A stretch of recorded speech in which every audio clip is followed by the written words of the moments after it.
At one point in my life, I was a failure. I would be failing consistently, and there were points where I would just fail everything that I tried. I'd try new ventures out, and inevitably, after a few short weeks or months of trying these things, I'd be a failure. And there was definitely a point in my life where I felt like I would never achieve anything. Fast forward, after a few changes that I made, and now I've achieved everything that I wanted to achieve back then, which was location freedom, being able to live anywhere in the world, and I was able to quit my 9 to 5 job. So now I just run online businesses as my full-time income. I've made more money than I ever made through 9 to 5 jobs as well, and I'm much more fulfilled. And I think a lot of it comes down to a few changes that I made which stopped me from finally failing. So that's what I'm going to talk about in today's video. I've got the whiteboard out to illustrate to the best of my ability what I'm talking about today as well. So I can really dive into how you, if you want to make changes or if you feel like you've ever failed at something, how you can change the way you look at that in order to succeed and get to whatever goals you have. So the first thing to talk about is my failures. And I'm going to talk about the ones that really matter towards location freedom. Because you could say that I failed a lot before this as well. But initially, these big failures that I kept seeing were when I was trying different businesses out, different business ventures. And like this happened a few years ago, but before that, you could say there were some failures that I endured when I was going through my school, and my grades were always below the targets that were set for me. So I got into a habit of feeling like a failure or feeling like I was failing consistently at the things I was trying out. And the businesses I was trying, I'd go onto YouTube and I'd watch videos of people setting up drop shipping stores.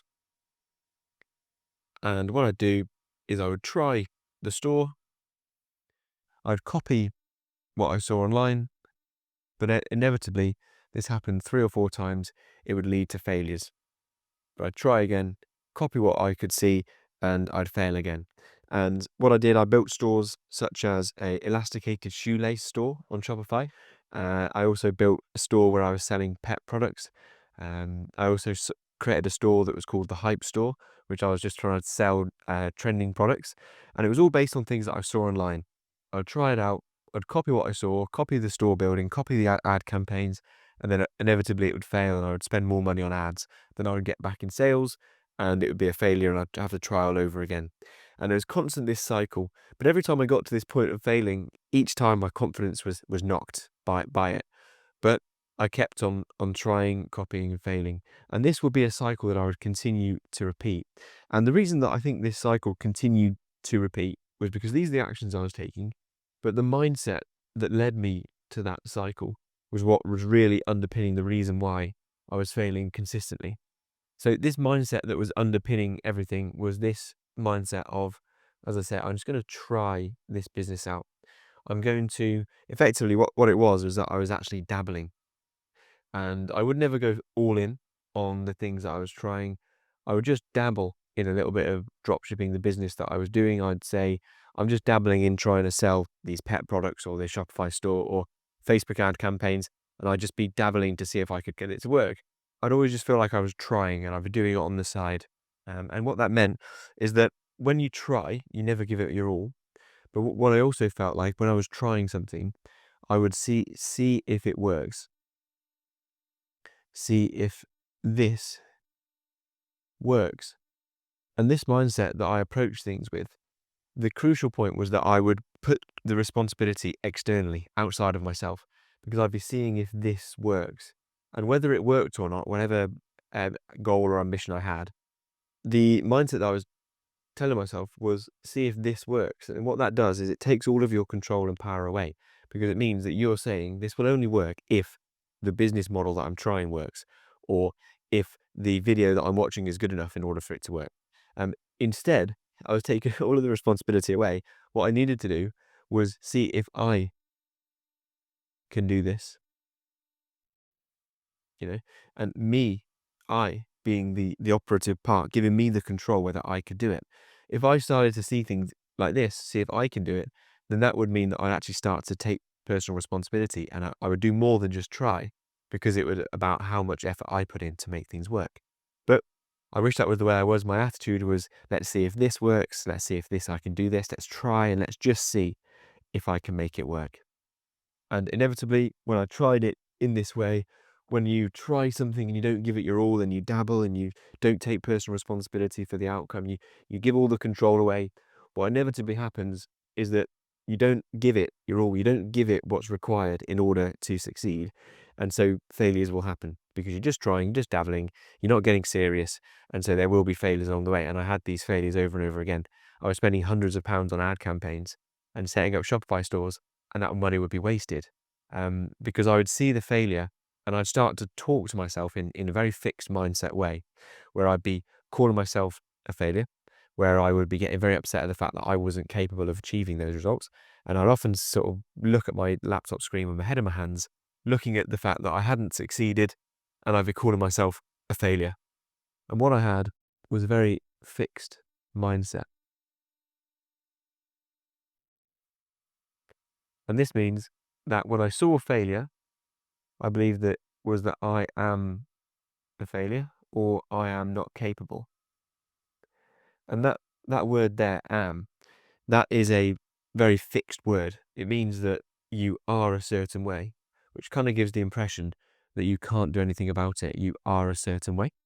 And when you give yourself these labels, I am a failure, or I'm not good enough at this thing, or this doesn't work, it's very fixed mindset things that inevitably would lead you to quit. Because if you don't feel like you have any control over the situation and you feel like it's an identity thing and you're just not good enough, then it means that you quit. So the opposite and what we need to cultivate if we're going to actually succeed, and what I was able to learn about just in time before I quit, was the opposite of a fixed mindset, which is a growth mindset. And what you do when you have a growth mindset, instead of saying I am a failure, you just put it down to the level of skills and experience that you currently have in the area that you're trying to succeed in. So you don't say, I am a failure or I'm not good enough. You say, okay, that failure just shows me that I don't yet have the skills or experience or knowledge required in order to succeed in that domain. And so it gives us the power back. It says to us that with every single failure, it's not something that I need to quit because it's not something that is fixed. It's something that actually we can improve on. So instead of seeing the failure as a reason to quit, you see the failure as a reason to improve. And that is a huge difference, because when you quit, that's it. You're never going to succeed at something if you just quit. Whereas when you have a growth mindset, you realize that every single failure, it actually means that you should improve from this position, and it's teaching you that you don't yet have the skills and experience required. And it's something that you have control over in order to achieve the goal you have eventually when you put this mindset into everything that you do. So when I was having these failures, I was able to get myself out of this fixed mindset and into a growth mindset. And now I can look back at the things that I did right and the things that you can learn from, because there were certain things along my journey that I got right. I got an awful lot wrong. I made a lot of failures. I'd do a lot of things differently if I could go back and start again. But I did get certain things right, which is why I was able to achieve success in the long run. And the things I got right was, first of all, that growth mindset. I saw failure as almost an inevitable part on the path. But also I viewed it as a positive. I viewed it as an inevitable lesson on the journey. So if we write out, this is going to be a simplistic journey of success from where you are today and where you want to get to. What I can guarantee on this journey is that there will be moments when it doesn't quite go right for you. You feel low. You might quit at this point, but there has to be something to pull you back on to keep moving forward towards your goal. And this moment is critical. And this is where you'll really be tested. Are you going to have a fixed or growth mindset? And what I did right was, when I had these difficult moments, I had the growth mindset in order to realize that this was just a learning experience. Things weren't going the right way. I wasn't making enough sales, or etc., whatever it was for your situation. I, wasn't losing the weight you wanted to lose if it was a fitness goal. Whatever it is, at this point, you need to decide whether this is you as a fixed mindset, and if you're not good enough, or you look at it as, this is just a test to say that you don't yet have the skills and experience.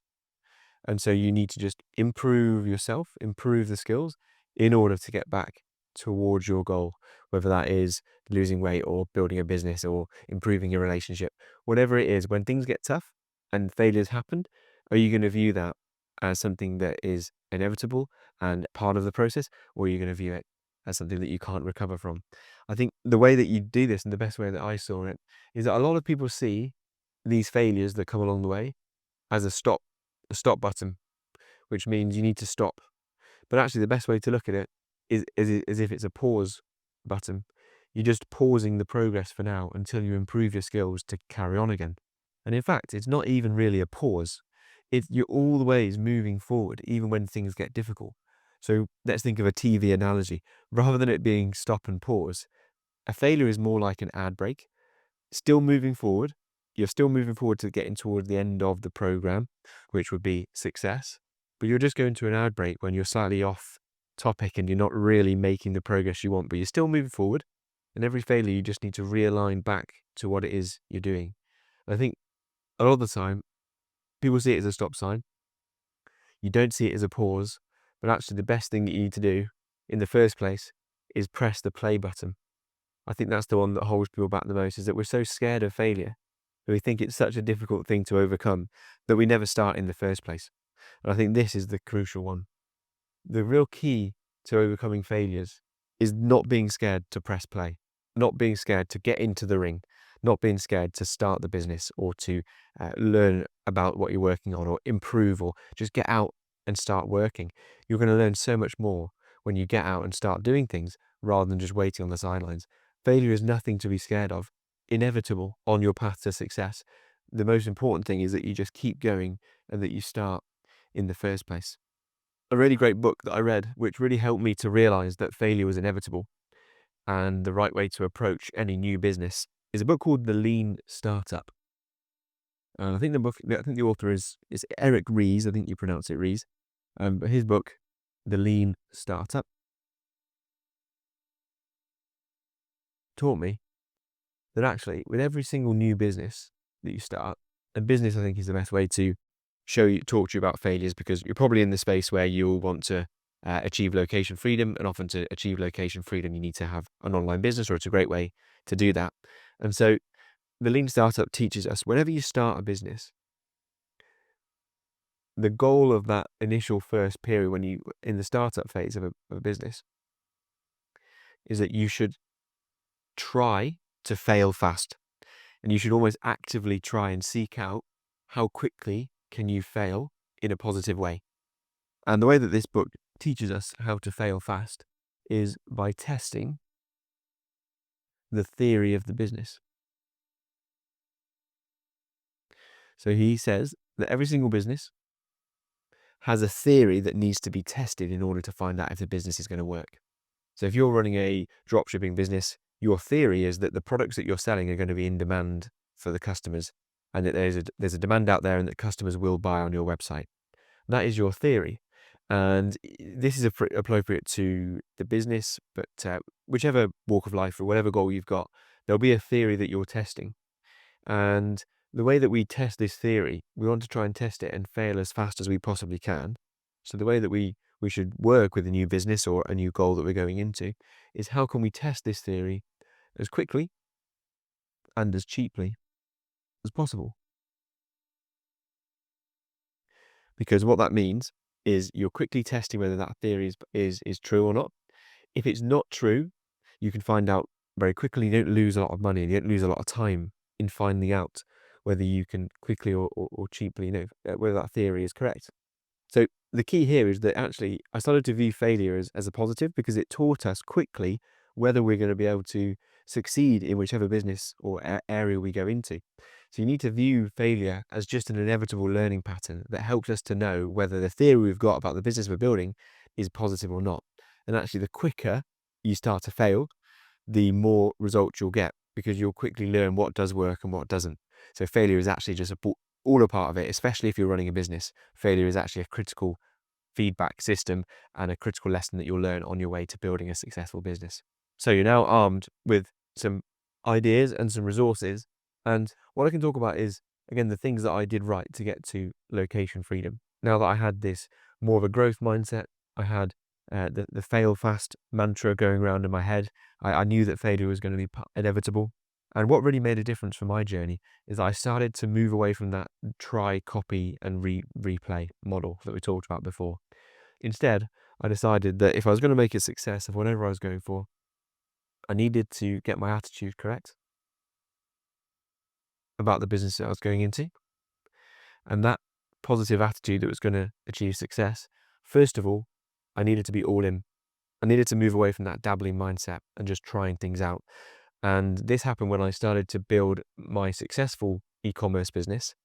And I decided that, okay, now's different. I'm going to approach this new e-commerce business differently. I joined the Dropship Unlocked training program.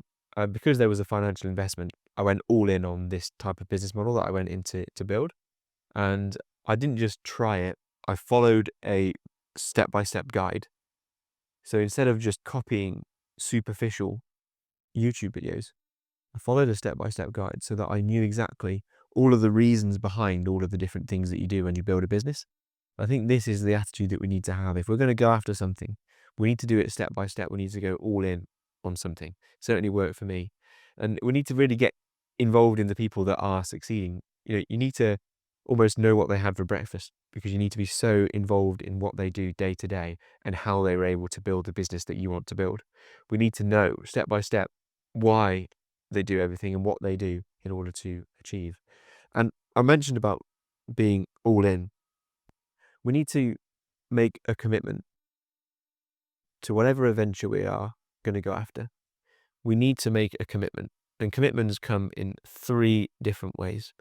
You can either make a financial commitment, and that is what I did when I paid for an expensive program, is that it meant that I was going to go all in because I put some money into this business, and because I put some money into it, it was my motivation. I had to make it work, and that was very powerful.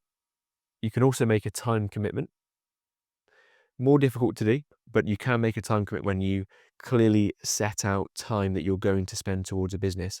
And if you make it a significant amount of time, you'll know that you're committing yourself to whatever it is you're building because you've told yourself that you're going to give yourself a lot of time. And finally, you can make a commitment in terms of your status. And what I mean by that is that you are telling people or tell someone what you're building and the goals that you have with whatever it is you're building. Because then you've committed to somebody that you're going to be achieving something. And then if you don't achieve it, you've lost status. So there has to be a commitment. You have to be willing to lose status. You have to be willing to lose time or willing to lose finances if it doesn't work, because then it gives you that impetus to actually make it work. And there's this crazy stat I read about the status commitment that you can make. If you just tell one person about the business that you're building, you improve your chances of success by 65% just by telling one person. I think that's all because you're creating a status commitment where you would start to be viewed negatively if you don't succeed. And beyond the 65%, if you tell one person, if you were to actually join a community, you can increase your chances of success by 95% when you tell people what your goals are and you regularly, either daily or weekly, check in with those people to see how you're getting on with your goal. And that's why I'm so passionate about community. It's why community is what I'm building with this YouTube channel, is because I'm so passionate about getting people around each other to give people the best chances of success, to start to move away from failure and move to success instead. Because ultimately, when you get into communities, when you learn from people, when you commit, when you go all in, the success is there waiting for you. I've seen success myself. I've seen lots of people have success. There's key trends that will follow to get to that success. And when you see the success, you just want it for other people as well. Because ultimately, when you persevere, when you view failure as a positive,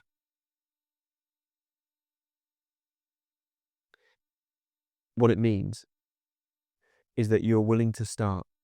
You're willing to get back up when things are tough. In those moments when you feel like a failure and you don't want to carry on, ultimately, you'll keep going. And eventually, you'll get to success, whatever that success is for you. So when I kept going, when I changed the way I looked at things, when I went all in, when I stopped dabbling, I started getting around people into communities, saw success, and I was eventually able to leave my 9-to-5 job and achieve location freedom because I now have an online income stream, which means that it will come in no matter where I am. in the world.